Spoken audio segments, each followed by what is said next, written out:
Ito naman guys, mayroon din siyang ground. Kaya lang, tugang lang.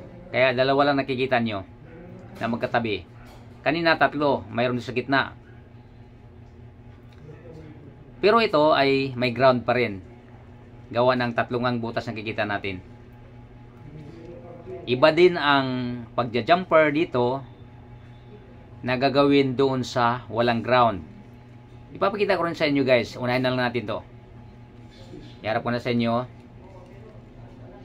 para makita nyo ang koneksyon. Yan.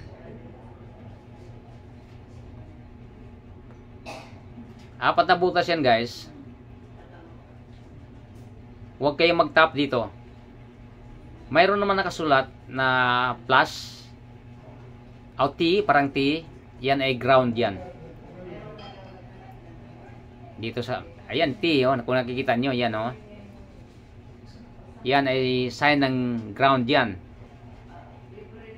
Huwag kayong mag-tap dito. Ang wire natin o jumper natin ay dito sa kabilang side. At ganito ang koneksyon.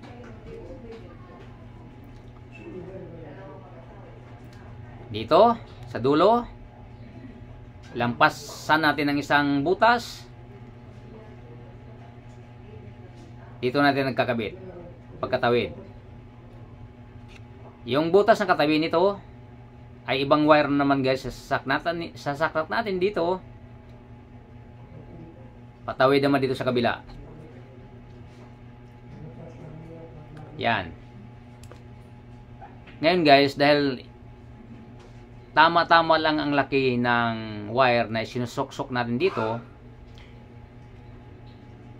ginagawa natin ng paraan na magkaroon siya ng koneksyon doon sa kuryente. Kaya nagbabalat ako rito. Binalatan ko. Yung isa naman ay binalatan ko rin. Para sa dalawang linya na papunta doon sa kuryente. Nasundan nyo guys. Sa makatuwid, parang gumana itong outlet na to na may ground. Ganitong koneksyon natin. Dito ang tap natin ha, huwag dito sa may ground. Tapos magtatap ka ng wire dito o yung wire na nanggaling sa kuryente na dalawa, isa itatap mo rito. Yung isa itatap mo rin dito. Diretso na sa kuryente yan, dalawa. Paliwanag ba? Nakuha nyo ba? Sana nasundan nyo guys. Ganun lang kasimple. Ulitin ko, paharap ko sa inyo kung bakit ganito ang koneksyon. Gawa ng ito ay may ground. Paano malaman na may ground? Mayroon siyang tatlong butas. Yan. Ang pagkaiba sa walang ground. Ang walang ground ay dalawang butas lang. Wala kang makita. Ito, bilog. Ito lang makikita mong dalawa. Ito ay tugang. Kung tawagin, gawa ng dalawa lang sila na nagkakatabi. Yung kaninang pinakita ko sa inyo ay tatlo dahil tatlo silang magkakatabi. Yan, para magkaroon ng koneksyon, ginagawa natin ng jumper. Para gumagana yung dalawang magkakatabi na outlet. Yan, itong mga wire dito, nakikita natin ay mga jumper ito. At ang gamitin natin jumper ay ang number 12. Yan talaga dapat. Doon sa 3 gang, ganun din. Number 12 din. Basta jumper, number 12 ang gagamitin natin. Yan na. Klarong-klaro na yan.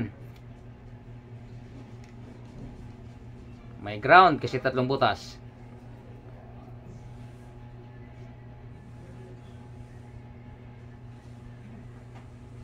Okay. Salamat sa inyong panonood. Sana mayroon kayo nakuhang idea rito at magamit din ninyo. Tulad ko rin na kahit papaano napakinabangan ko rin yung mga turo na nakukuha ko sa ibang nagdi-demo. Yan, simple lang guys, di ba?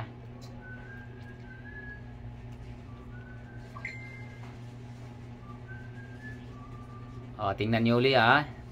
Tingnan niyo na maigi kung paano ko sinuksok. At saan tayo magkakabit yung rekta papuntang kuryente dito. Sa dalawang binabalatan ko, mag-tap kayo ng wire dito, isa na nanggaling sa kuryente. Ang isa dito. Dalawang wire lang naman yan guys eh. Ganun lang ang pagkakabit nito. Ingat lang ang lahat. God bless.